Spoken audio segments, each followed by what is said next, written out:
बोलो जयकारा बोल मेरे श्री गुरु महाराज की जय। सभी गुरुमुख प्रेमियों से सप्रेम जय सच्चिदानंद। गुरुमुख प्रेमियों, हम सब संसार में जितने भी प्राणी मात्र हैं, हम सब यात्री हैं। क्या हैं? यात्री। जब जिसका स्टेशन आता जाएगा वो उतरता जाएगा। आप हम सब एक सबसे बड़ी रेलगाड़ी में बैठे हुए हैं। ये सारी दुनिया इस बड़ी रेलगाड़ी में बैठी हुई है। ये संसार को हम कभी रेलगाड़ी समझ लेते हैं, कभी समुद्र भवसागर कह देते हैं, कभी कुछ। मकसद केवल समझने का है कि जीव मात्र को जिस भी प्रकार से समझ आए वही तरीका ठीक है। हम किस प्रकार से समझना चाहेंगे? अनेक प्रकार से संत महापुरुष जब से सृष्टि की रचना हुई है तब से समझाते आए हैं, समझाते रहे हैं, समझाते ही रहेंगे। जिसने संतों महापुरुषों की बात को समझ लिया, उनके विचार को समझ लिया, उनकी सोच को अपना लिया, वो इस रेलगाड़ी पर सफ़र करते हुए अपनी मंजिल पर एक सुखद एहसास का अनुभव करते हुए सफ़र भी करेगा और सुखद एहसास का अनुभव करते हुए अपनी मंजिल पर भी पहुँचेगा। खेद इस बात का है, इस बात का दुख है कि इतना समझाने पर, इतने उदाहरण देने पर, अनेक प्रकार से महापुरुषों के समझाने पर अगर प्राणी मात्र को समझ न आए और ये मनुष्य जन्म, या यूँ कहें कि इस गाड़ी पर हम सवार हैं, गाड़ी पर सवार हो कर के अपने सफ़र में भी दुखी और परेशान रहें और अपनी मंजिल से भी भटक जाएं, भटकते रहें, भटकते कहीं बियाबान जंगल में, जिसे हम 84 लाख योनियाँ भी कह सकते हैं, वहाँ अगर पहुँच जाएं, कितना दुख होता है। महापुरुष सुख वाली राह पर चलाते हैं, सुख हमारे जीवन में बरसाते हैं, सुखों की बरसात करते हैं। उनके वचन, एक वचन जो है सुख से परिपूर्ण भरपूर होता है। लेकिन इंसान जो है दुखी होता। सारी दुनिया इस संसार रूपी रेलगाड़ी में बैठी तो है। अब किसको कहाँ उतरना है, कहाँ रुकना है, कौन सी मंजिल है, वहाँ उतर करके कहाँ जाना है, ये भला इंसान को पता नहीं है।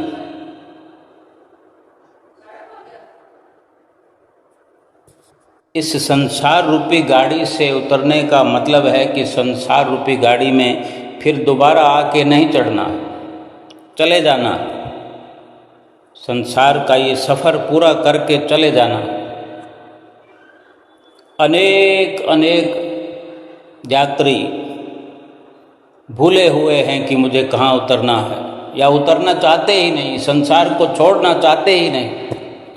लेकिन छोड़ना तो पड़ेगा, उतरना तो पड़ेगा, मरना तो पड़ेगा, क्योंकि इस गाड़ी से उतरे बिना, संसार को छोड़े बिना, मरे बिना मंजिल नहीं मिल सकती। जो रेलगाड़ी में सवार हुआ है उसको उतरना तो पड़ेगा। अब इस रेलगाड़ी में हम सबको अपने अपने हिसाब से, किसी को बच्चा मिल गया, पति मिल गया, पत्नी मिल गई, दोस्त मिल गए, सभी को ये संजोग मिला हुआ है। किसी को बेटा है, किसी को बेटी है, किसी को बेटा और बेटी दोनों है, किसी के पास बेटे अधिक हैं, बेटी एक है, किसी के पास बेटा एक है तो बेटी अधिक है। भाई मिले, बंधु मिले, माँ बाप मिले, सब कुछ मिला। तो क्या फिर उनको छोड़ करके इस गाड़ी से उतरना नहीं पड़ेगा? अगर इतने लोग हम एक साथ बैठे हुए हैं, इस रेलगाड़ी का एक अनोखा ढंग है। जो रेलगाड़ी संसार के अंदर चलती है, जिस रेलगाड़ी का सफ़र बार बार हम करते हैं, कोई 2 घंटे, 4 घंटे, कोई 10 घंटे, कोई 20 घंटे का सफ़र करके चला जाता है, 2-4 दिन बाद वापस आ जाता है, कोई उसी दिन वापस आ जाता, उसका सफ़र थोड़ा सा अलग है। यानी जल्दी से वापस अवसर मिल जाता है वापस आने का, जाने का। और बड़ी बात कि जितने लोग हम एक साथ होते हैं, जैसे कोई परिवार के 5 लोग रेलगाड़ी में सवार होते हैं, जो रेलवे स्टेशन से चलती है और रेलवे स्टेशनों पर रुकती चली जाती है। अगर 5 लोग सवार हैं, इकट्ठे रवाना हुए हैं, एक घर के हैं, तो एक ही जगह साथ में जाएंगे। और ये जो संसार रूपी गाड़ी है, तो परिवार के लोग एक घर में रहते हैं, समझो एक बोगी में बैठे हुए हैं, डिब्बे में बैठे हुए हैं, अपने ही घर में अपनी सुविधा के अनुसार अपनी अपनी सीट भी है, फिर भी उन सब में से भी एक एक को निकलकर अलग अलग मंजिल पर जाना पड़ेगा, अलग अलग स्टेशन पर उतरना पड़ेगा। कोई सोचे कि हम तो साथ हैं तो ऐसे कैसे अलग अलग चले जाएं? अपनी मर्जी नहीं चलेगी। जो लेख विधाता ने लिखा है, जिसको जहाँ उतरना है, जिसका सफ़र जहाँ समाप्त होना है, ये जीवन यही है। इस यात्रा में जब जब जिसका स्टेशन आएगा उसको उतरना ही पड़ेगा। अगर आप और हम कहें या रोकें या रुकना चाहें या किसी के बदले कोई चला जाए तो ये संभव नहीं है।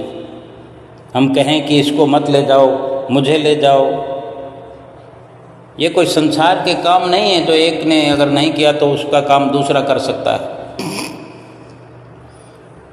जितने श्वास मिले हैं पूरे हो गए, समझो स्टेशन आ गया, उसको उतरना ही पड़ेगा।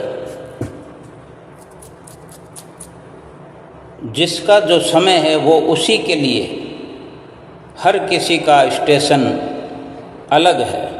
आपका अलग है, मेरा अलग है, उनका अलग है, उसका अलग है, उसकी यात्रा अलग है। एक साथ रहते हुए भी सब अपने अपने प्रारब्ध की सुविधाओं के अनुसार ही एक ही घर में अलग अलग प्रकार की सुविधाओं से जीवन को जी रहे। कोई सुखी है, कोई दुखी है, कोई कम सुखी है, कोई ज़्यादा सुखी है, कोई कम दुखी है, कोई ज़्यादा दुखी है। और एक निचोड़ अगर हम समझें तो सब के सब एक घर में नहीं, 2 घर में नहीं, एक शहर में नहीं, एक नगर और गांव में नहीं, बल्कि विश्व भर में सब दुखी ही दुखी है। किसी को कोई दुख है, किसी को कोई दुख है, फिर भी उतरना तो पड़ेगा। कोई कम समय में उतर रहा है तो वो भी उसकी मर्जी नहीं है, कोई ज़्यादा समय में उतर रहा है तो वो भी उसकी मर्जी नहीं है, कोई नहीं रहना चाहता फिर भी रहना पड़ रहा है, कोई नहीं जाना चाहता फिर भी जाना पड़ रहा है। क्योंकि जो मन मर्जी से हम जीवन जी करके पिछले जन्मों से आए हैं, मन मर्जी से जो कर्मों के बंधनों में बंधते चले आए हैं, उन्हीं कर्मों का प्रारब्ध बना हुआ हमारे साथ जोड़ दिया गया है। कुदरत ने ये रचना रचा दी है, प्रभु परमेश्वर ने विधि ने ये विधान बना दिया है, सब कुछ लेखा जोखा फिक्स कर दिया है। सबके स्टेशन आते हैं, सबकी यात्राएं होती हैं, सबकी रेलगाड़ी रुकती है, कभी रुकती है कभी चलती है। कोई नया आ जाता है, कोई जा रहा है, कोई आ रहा है। देखो घर के अंदर जाने वाले जाते हैं, रेलगाड़ी से उतरते हैं, कोई चला जाता है संसार छोड़कर, तो नया भी तो आते हैं। ये समझने के लिए है, ये ज्ञान है, ये आत्मा का ज्ञान है, ये आत्मिक जानकारी है, ये आत्मिक ज्ञान है, आत्मिक समझ है। महापुरुष हमें समझाना चाहते हैं, जो हम समझ जाएं तो कितना लाभ हो सकता है हमें। और जिसको आत्मा का ज्ञान हो गया, इस संसार रूपी सफ़र का, इस संसार रूपी रेलगाड़ी का ज्ञान हो गया, समझ आ गई, वो दुखी नहीं होता। इस चीज़ पर ध्यान, इस बात पर ध्यान रखना है कि आत्मिक ज्ञान सबसे ऊंचा ज्ञान है, जिसको पाकर के कभी दुख नहीं होगा। उस ज्ञान को धारण करो, उस ज्ञान पर अमल करो, तो कभी दुख नहीं होगा, तकलीफ नहीं होगी। और जब भी लगे कि स्टेशन आ गया है, या फिर यूं कि इंतज़ार करते रहो कि मेरा स्टेशन आने वाला है, मेरा स्टेशन आने वाला है, इस रेलगाड़ी के सफ़र में, इस रेलवे स्टेशन का कोई समय नहीं है, कोई समय सारणी नहीं है कि हम मोबाइल में देख लें कि गाड़ी कहाँ खड़ी है, कितनी लेट चल रही है, कितनी जल्दी चल रही है। और ये उस परम पिता परमेश्वर की चलाई हुई रेलगाड़ी है, वही इसको चलाने वाले, वही रोकने वाले, वही सब जानते हैं। उसने समय सारणी किसी के हाथ में नहीं दी जो कोई समझ ले कि मेरा स्टेशन आ गया है। अचानक से पता चलता है। अगर महसूस होने लगे तो भी, और महसूस ना हो तो भी, बड़ी अच्छी खबर यह है कि हम इंतज़ार में रहें, इंतज़ार करते रहें, खबरदार रहें कि वो स्टेशन हमारा जो विधाता ने निश्चित किया है, जो समय निश्चित किया है, वो आता ही होगा। वो पल, वो घड़ी आने वाली है, अभी अभी के अभी आ जाएगी। इसके लिए दुख नहीं मनाना है, इसके लिए दुखी नहीं होना है, खुशी खुशी दिल से विदाई करनी है अपने आप की। दिल से कहना है मेरा स्टेशन आने वाला है। हर वक्त अपने अंदर ये विचार धारण करना है,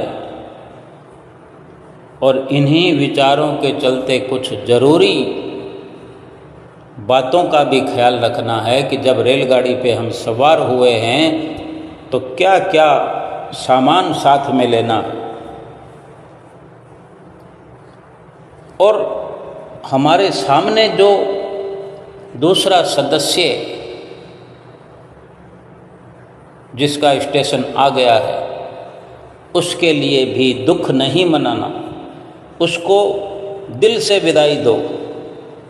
कितना हम कर सकते हैं, अपने अंदर झांक कर देखें कि जो दुख हम मना रहे हैं वो दुख सच्चा है, क्या वाकई हम उसके लिए दुखी हो रहे हैं या इसका कारण कोई और है।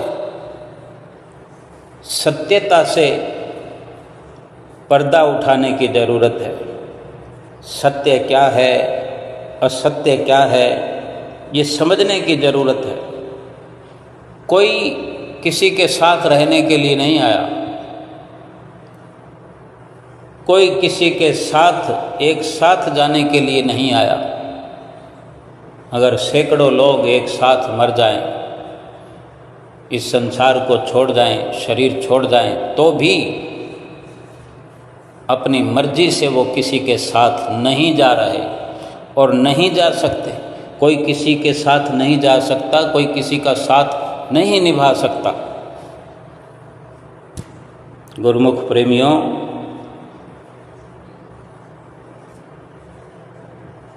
बहुत सारी यादें देके जाने वाले चले जाते हैं और जब स्टेशन आता है तो सब उतर ही तो जाते हैं। अब ये जिक्र फिर होता रहता है कि फलां जगह पर उतर गया, वो वहाँ उतर गया, यानी वो उस वक़्त चला गया, वो उस वक़्त चला गया। उम्र तो कम थी, अधिक उम्र वाले बैठे हैं, कम उम्र वाले जा रहे हैं। कहने को तो कहते हैं, क्या जन्म के साथ मृत्यु लिख कर नहीं आई? आई तो है, मृत्यु तो लिख कर आई है कि जिसने जन्म लिया है वो मृत्यु को प्राप्त होगा 100%। कोई पहले तो कोई बाद में, किसी की 10 साल पहले तो किसी की 10 साल बाद में, किसी की आज तो किसी की कल। जैसे जन्म होता है किसी का आज किसी का कल, तो मृत्यु भी ऐसे ही होगी। अगर कहें कि नहीं मुझे थोड़ा रुकना है, तो वो या हम किसी को रोकना चाहते हैं कि ये हमारा प्रिय है, या हमें कोई रोकना चाहता है कि ये हमारे बहुत काम का है, ये हमें अच्छा लगता है, इसका व्यवहार अच्छा है। तो चाहे आज जाए या कल, आज जाएगा तभी ये रोना धोना होगा अगर अधिक कोई अच्छा लगता है, प्रिय लगता है। अब इस बात को जीव समझता नहीं कि वो अच्छा इसलिए था कि वो कुछ देने आया था, दे चुका, अच्छा बनकर रह गया। अब उसने कर्ज चुकता कर दिया, कर्जा चुकत होते ही, हिसाब किताब बराबर होते ही हमने जो उसके साथ अच्छा किया था उसने हिसाब किताब बराबर कर दिया। अब वो रहे तो क्यों रहे, लेकिन जो हमारे लिए अच्छा है क्या वो सबके लिए अच्छा हो सकता है? जिसके लिए जो अच्छा बना हुआ है वो उसका देनदार है, उसका कर्जई है, उसका कर्ज चुकता कर रहा है। कर्ज चुकत हुआ, हिसाब किताब पूरा हुआ, तू कौन और मैं कौन, इतना कहने का अवसर कहाँ मिलता है। और ये ज़रूरी भी नहीं है कि कर्ज चुकता होते ही फिर दुनिया छोड़ के चले जाएं। हमने देखा होगा अक्सर ये अवसर हर किसी को देखने का मिल रहा है, आँखों के सामने रहते हुए भी हिसाब किताब ख़त्म हो जाता है। बाप का बेटे के साथ हिसाब किताब ख़त्म होता हम देखते हैं, माँ का बेटे के साथ, पत्नी का पति के साथ, भाई का भाई के साथ, बहन का भाई के साथ, बहन का बहन के साथ, एक मित्र का मित्र के साथ। वो रहते तो हैं लेकिन ऐसा संबंध विच्छेद होता है, ऐसी दूरियां बढ़ती है कि सालों के साल मिलना ही नहीं होता। और एक वो वक्त होता है जो रोज़ सुबह शाम मिले बिना वक्त नहीं कटता, एक साथ बैठे बिना खाए बिना। वो भी हिसाब किताब चुकत हो गया, हमसे चुकत हो गया, औरों से बाकी है। जहाँ जहाँ हिसाब किताब चुकत है फिर वहाँ पर संबंध आगे चलने लगता है। जिससे ख़त्म हो गया उससे दूरी हो जाती है। उसको हम चाहे कोई नाम दें, कोई कहता है तलाक हो गया, कोई कहता है बेटा खराब हो गया, कोई कहता है कि ज़मीन जायदाद का बंटवारा हो गया, झगड़ा हो गया, प्रेम में फ़र्क आ गया, कोई कहता है कि पैसा दिया था वापस नहीं आया तो अनबन हो गई। पैसा दिया है वापस नहीं आया तो पैसा तो उसने लेना था, वो लेनदार है, हम देनदार हैं। अगर किसी ने नहीं दिया तो दुख कैसा मनाना? ये विधि का विधान है। विधि ने लेख लिखा हुआ है कि हम उससे ले कर के आए। जाने किस कदर हमने किसी का नुकसान किया हो हमें नहीं मालूम, लेकिन कुदरत तो सब जानती है। ये हिसाब किताब तो कुदरत ही कराती है। प्रारब्ध का सब लेख कुदरत के हाथ में है, उसके हाथों सब बही खाता उसको मालूम है। हमें तो निश्चिंत होना चाहिए। एक प्रभु का जो करिश्मा है, प्रभु की लीला है, उसको समझना चाहिए कि अगर हमारा पैसा हो तो क्या कोई रोक कर रख सकता है? हमारा अधिकार हो तो क्या हमें कोई लूट सकता है? अगर कहीं लूट मार होती है, देखो लाइन से लाइन घर होते हैं, लाइन से लाइन दुकानें होते हैं, रेलगाड़ी में भी लाइन से लाइन यात्री बैठे होते हैं। जब लूट मार होती है तो क्या सब के सब ख़त्म थोड़ी हो जाते हैं? सब के सब घर खाली थोड़ी हो जाते हैं? सब के सब दुकानों में लूट थोड़ी हो जाती है? किसी एक विरली दुकान में कोई घुसते हैं चोर डाकू बदमाश, और वो भी जो घुसते हैं तो क्या सारे सफल हो जाते हैं? ये सब कुछ समझना पड़ता है। इसलिए महापुरुष फरमाते हैं कि संसार में रोने धोने का काम तो होना ही नहीं चाहिए। रोना किसके लिए है? किसको रोना है? कोई हमारा तो है ही नहीं। ये जो रिश्ते हैं तो ये रिश्तों के नाम तो हमने दिए हैं। भगवान ने तो एक प्राणी मात्र, जीव मात्र पैदा किया है। अब जो संबंध बने हैं उन संबंध में अगर हम ज्ञानी हैं, अगर ज्ञान का अनुभव है, ज्ञान पर अमल है, तो हम समझेंगे, ज़रूर समझेंगे कि ये भाई मेरा कौन है, ये बहन कौन है, ये पिता कौन है, ये माता कौन है, ये पत्नी कौन है, पति कौन है। जैसे हम जीवात्मा हैं वैसे ही वो सब जीवात्मा है। यूँ जीवात्मा के नज़रिए से देखें तो कोई अलग है ही नहीं। कोई किसी की पत्नी नहीं, कोई किसी का पति नहीं, कोई माँ नहीं, कोई बाप नहीं, कोई भाई नहीं, कोई बहन नहीं, कोई बेटा नहीं, कोई मित्र नहीं, कोई दुश्मन नहीं, कोई अपना नहीं, कोई पराया नहीं, कोई अमीर नहीं, कोई गरीब नहीं, कोई सेठ नहीं, कोई साहूकार नहीं, कोई जात नहीं, कोई पात नहीं। जीवात्मा की क्या जात है? वो तो परमात्मा की जात है, मालिक की जात है, मालिक का अंश है। बाप और बेटे की जात क्या अलग होती है? वो परमात्मा है, हम आत्मा हैं। हम भी आत्मा हैं, हमारे साथ जितने लोग रहते हैं वो भी आत्मा है। किसी की कोई अलग पहचान ही नहीं।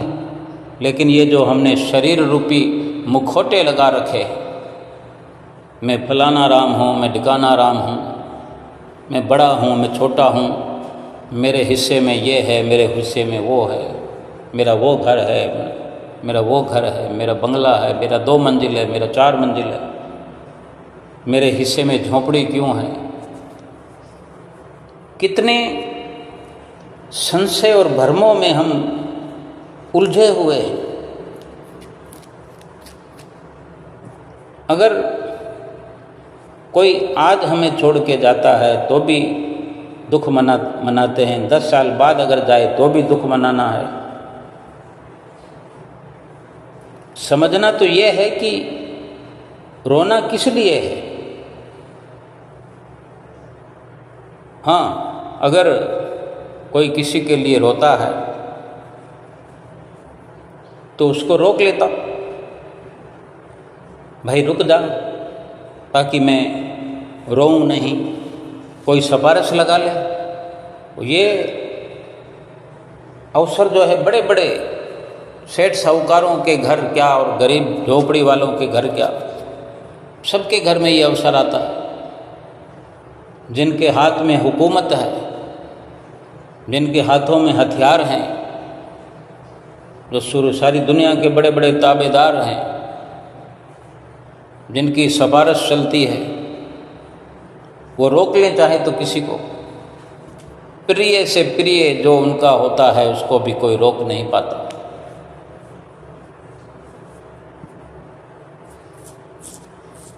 भगवान अगर इस मृत्यु लोक में जन्म लेकर के आया है आज तक, क्या कोई रुका है यहाँ पर? भगवान श्री राम आए, भगवान श्री कृष्ण आए, अनेक अनेक अवतार आए, अनेक अनेक ऋषि मुनि बड़े बड़े महापुरुष आए। क्या हैं सब यहाँ पर? शरीर रूप से नहीं है। और आत्मा तो कभी मरती नहीं। शरीर मिट्टी का है, शरीर तो समाप्त होना ही होना है। आत्मा का कुछ बिगड़ता नहीं, तो फिर रोना किसका है? अगर इतना समझ में आ जाए तो सारे जीवन भर का सफ़र सुखमय हो जाए और मंजिल भी अपनी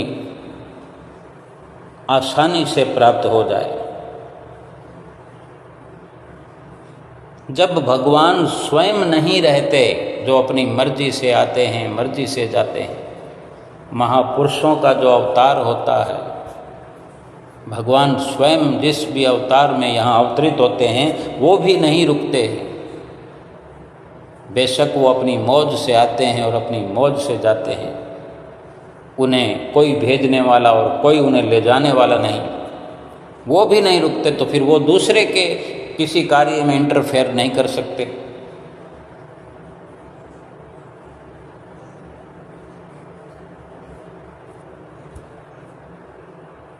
अगर 15 दिन 20 दिन पहले हमें बता दिया जाए कि आप अब 15 दिन बाद छुट्टी होने वाली है, तो यकीन मानो कि 15-20 दिन जब भी पता लगेगा, पहले तो हम अपना सुकून खो देंगे, जो थोड़ा बहुत है, चैन से नहीं जी पाएंगे। 15-20 दिन पहले ही रोना धोना शुरू हो जाएगा, क्योंकि यही अज्ञानता है। इसी को मिटाना चाहते हैं महापुरुष संसार में हैं, इसीलिए अवतरित होते हैं कि इस अज्ञान को मिटाना चाहते हैं कि रोने का तो कोई विषय है ही नहीं। रोता रोता इस दुनिया में आया जरूर है इंसान, लेकिन आ करके ये कार्य करना है कि जीवन भर ऐसी शिक्षा प्राप्त करनी है, ऐसा अभिनय करना है, ऐसा प्रयास करना है, ऐसी मेहनत और ऐसी लगन करनी है कि हंसते हंसते इस दुनिया से जाएं। चाहे कैसी भी अवस्था, शरीर पर तो अवस्थाएं आएंगी, भयंकर से भयंकर आएगी। बड़े बड़े महापुरुष नहीं बच सके, चाहे उन पर संसार को जो उन्होंने बचाया, उनकी रक्षा की, उनके पापों से मुक्त किया, वो कष्ट उन पर आए। उन्होंने कोई ऐसा कर्म नहीं किया जो दुख हो उनको शरीर का। वो संसार का दुख झेलते हुए दुखी नजर आए। और एक आम इंसान जो है अपने दुखों का मारा ही शरीर से ऊंच नीच को देखता है। किसी को पैरालाइज हो गया, किसी को अटैक आ गया, किसी को शुगर है, किसी को बीपी है, किसी को खांसी है, किसी को जुकाम है, किसी की कमर काम नहीं करती, किसी के घुटने काम नहीं करते, किसी की आँखें काम नहीं करती, किसी के कान काम नहीं करते। किसी भी प्रकार से समझ लें, या फिर यूँ समझें कि अगर ये शरीर एक मशीनरी है, इसमें पुर्जे लगे हुए हैं, पार्ट्स लगे हुए हैं, तो ख़राब नहीं होंगे क्या? कौन सा पुर्जा ऐसा है संसार में इतने समान? फर्क तो इतना ही है कि ये चेतन सत्ता का मालिक है ये मनुष्य, और बाकी बेजान वस्तुएं हैं। जो बेजान वस्तुएं हैं, जड़ वस्तुएं हैं, वो भी हूबहू कार्य करती है, बल्कि एक इंसान से जो चेतन सत्ता का मालिक है उससे बढ़ चढ़ कर सैकड़ों गुना, हजारों करोड़ गुना, लाखों गुना अधिक काम करती है, अधिक पावर रखती है। फिर भी पुर्जे तो खराब होते ही हैं। कोई नहीं कह सकता कि 50 साल तक कोई पुर्जा चलता होगा, या फिर जितने पुर्जे लगे हैं सब के सब 50 साल तक खराब नहीं होंगे। कंपनी से कोई आइटम लेकर आते हैं, कहीं कंपनी से कोई गाड़ी लेकर आते हैं, कार लेकर आते हैं, चाहे 50 लाख की कार हो, घर लेकर आते हैं, रास्ते में भी कोई पुर्जा खराब हो जाता है, दूसरे दिन वापस रिप्लेसमेंट करा के लाते हैं, ठीक करा के लाते हैं। 2 किलोमीटर गाड़ी चलकर बंद हो जाती है। किसी भी वस्तु की क्या गारंटी है? तो फिर ये शरीर भी एक मशीनरी है, तो इस नज़रिए से कोई भी पुर्जा कभी खराब हो सकता है। वही तो है, अगर टांग खराब हो गई तो चेंज कराना है, तो आजकल तो बहुत तकनीक है, चेंज कराने वाले कराते हैं। फिर अगर काम ना बने चेंज कराने पर, आँख भी लगती है, गुर्दे भी ट्रांसप्लांट होते हैं, सब प्रकार का है। लेकिन ये विचार करें कि जितना भी हम प्रयास कर लें, लेकिन विधि का विधान तो नहीं बदल सकते ना। ये भोग हैं हमारे कर्मों के। और देखिए, जो 50 साल की उम्र में चला जाए, 60 साल की उम्र में चला जाए, 70 साल की उम्र में चला जाए, इस रेलगाड़ी से उतर जाए, ज़रूरी नहीं कि उसका आँख का, कान का, नाक का, कमर का कोई डिफेक्ट हुआ हो, कभी कोई दिक्कत आई हो। ऐसे ऐसे हमारे भाई इस दुनिया में हैं, ऐसी ऐसी बहनें हैं जो चली गई हैं, जाने को तैयार हैं और जाएंगे। एक टैबलेट भी जीवन में उन्होंने ली नहीं, और टैबलेट ले लें तो क्या है, रोज़ लेते हों तो भी क्या है। वो सब कर्मों का खेल है। किसी का कोई अंग कम ज़्यादा काम करता है, दर्द होता है, दर्द सहन करते हैं, ये अपने पाप कर्मों का फल है जो हम नहीं भुगतेगा तो कौन भुगतेगा। हम अपनी सैलरी लेकर के आते हैं ऑफिस से, हम अपने दुकान का गल्ला लेकर आते हैं अपनी दुकान से, क्या दूसरे को आकर दे देते हैं? जब दुकान बंद करके आते हैं तो क्या रास्ते में बोलते आते हैं कि मेरे पास आज का इतना गल्ला है, भाई कोई लेना चाहे तो ले लो, या हम किसी से ज़बरदस्ती करते हैं? मजाल है, हम तो कोशिश करते हैं कि किसी से कोई धन आया हुआ है तो 2-4 दिन और रख ले, किसी को पेमेंट करना है तो 2 दिन और रख ले। बड़े सौभाग्यशाली वो जीव हैं जो किसी को देने की चिंता रखते हैं, किसी के माल मताब पर नज़र नहीं रखते, अपने नीयत को साफ रखते हैं, भजन बंदगी करते हैं, संतों महापुरुषों से ज्ञान हासिल करके और उस ज्ञान पर अमल करते हैं। अपने किसी भी दुख का रोना किसी के आगे तो क्या, अपने आप के आगे भी नहीं रोते, खुशगवार होकर के सफल इस जीवन का सफ़र करते और हर दुख पर यकीन करते हैं कि ये एक और मेरे पापों का प्रायश्चित हो रहा है। अगर दुख भोगूंगा नहीं तो मेरा पाप समाप्त कैसे होगा। हर वक्त ये सोचता है न जाने मैं कौन कौन से गुनाह करके आया, न जाने कितने गुनाह करके आया हूँ, लेकिन सतगुरु के बख्शे हुए नाम को जप कर, भजन बंदगी को कर कर जाने कितने पाप मेरे सतगुरु की दया से, उनके आशीर्वाद से भस्म हो गए। बस थोड़ा थोड़ा बहुत तो भोगना ही पड़ेगा। और ये जितने भी शरीर के अंग हैं, ये पार्ट्स हैं, ये पुर्जे हैं, इन सब के बाद मृत्यु वाला पार्ट तो फिर अंतिम चरण का कार्य है, ये तो फिर समाप्त तो होना ही है। मृत्यु तो आएगी आएगी, बड़ी चीज़ तो मृत्यु है। अगर किसी की टांग टूट जाए, अगर वो चिल्ला रहा हो और दुखी हो रहा हो, जाने किस किस को कसूरवार ठहरा रहा हो, उसको अगर कहा जाए भाई इससे तो अच्छा है मृत्यु ले लो, क्या तुम्हें मार दिया जाए, तो वो उस वक़्त हाथ जोड़कर दया की भीख मांगने लगता है कि मुझे छोड़ दो। यानी टांग गई तो गई या हाथ गया तो गया, लेकिन मरना कोई नहीं चाहता। फिर ये छोटे मोटे दुखों का रोना क्यों? हर स्थिति में इंसान ये क्यों नहीं सोचता कि जब मेरे ही कर्मों का फल मुझे मिल रहा है, अब ये भी पता नहीं कि कब मृत्यु होगी।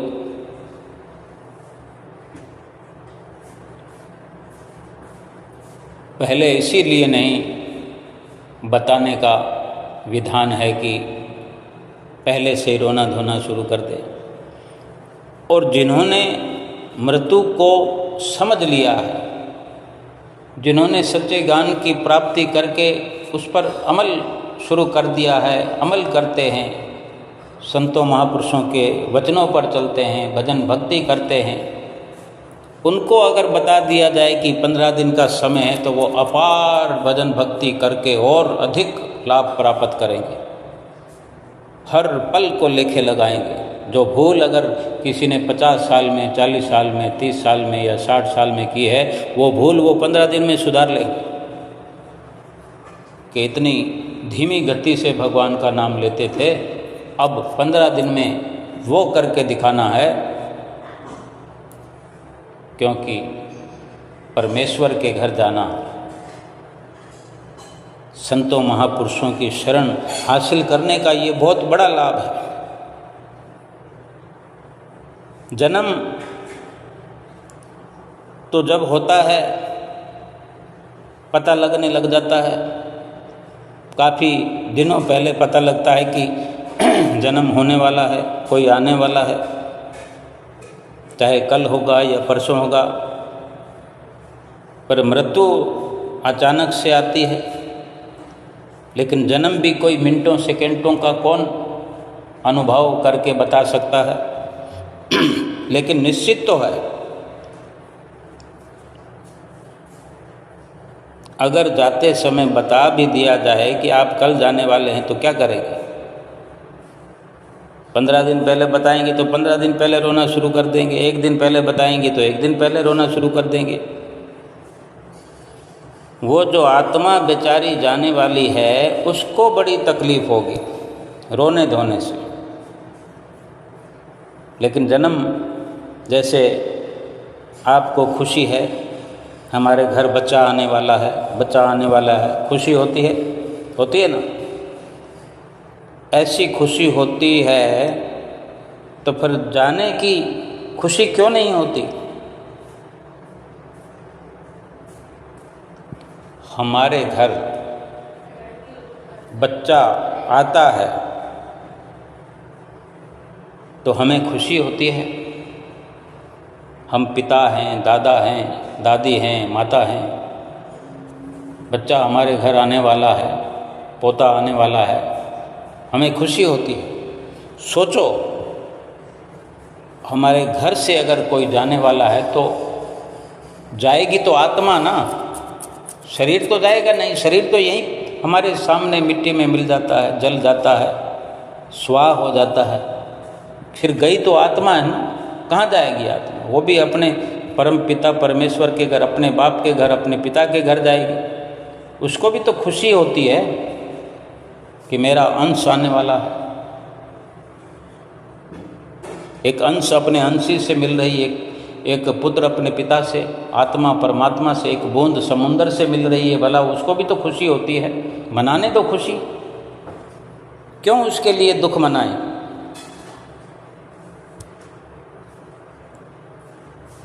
ये समझने का विषय है।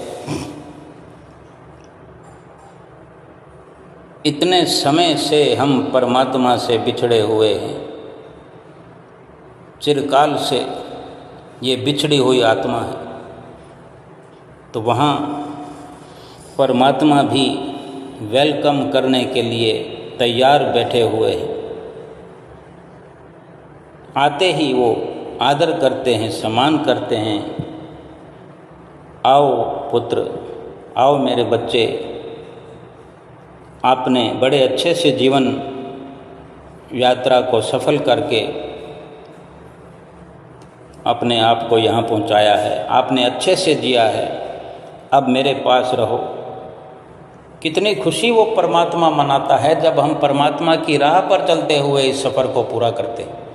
इस रेलगाड़ी में, संसार रूपी रेलगाड़ी में सवार होकर परमात्मा के गीत गाते रहते हैं जीवन भर।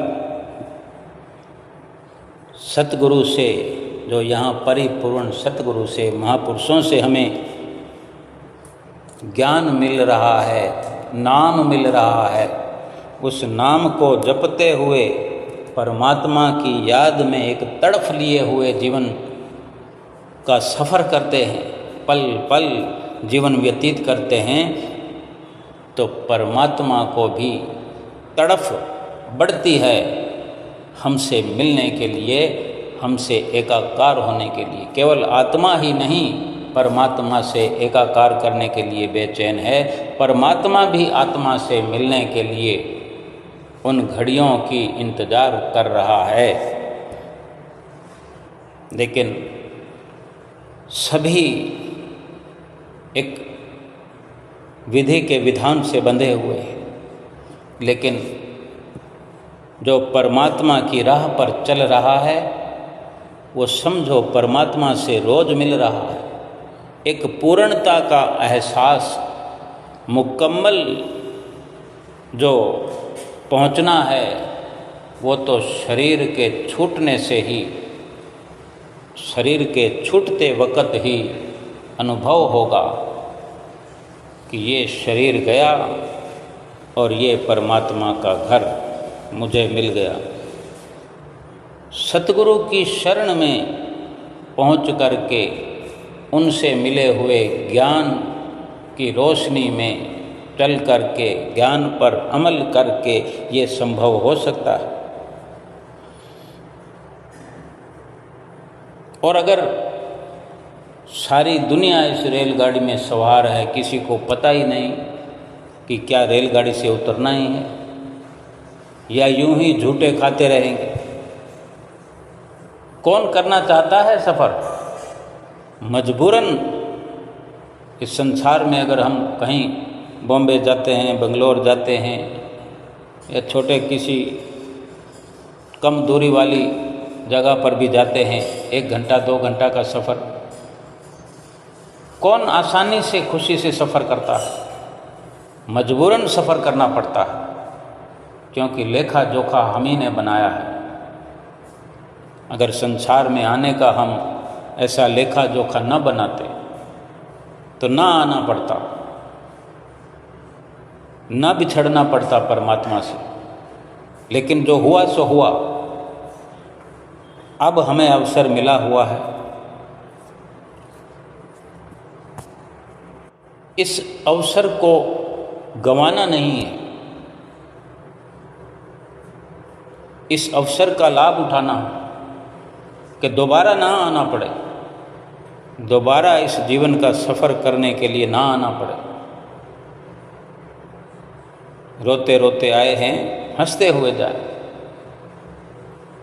महापुरुष फरमाते हैं, जब तू जग में आया था, जग हंसा तुम रोए, ऐसी करनी कर चलो,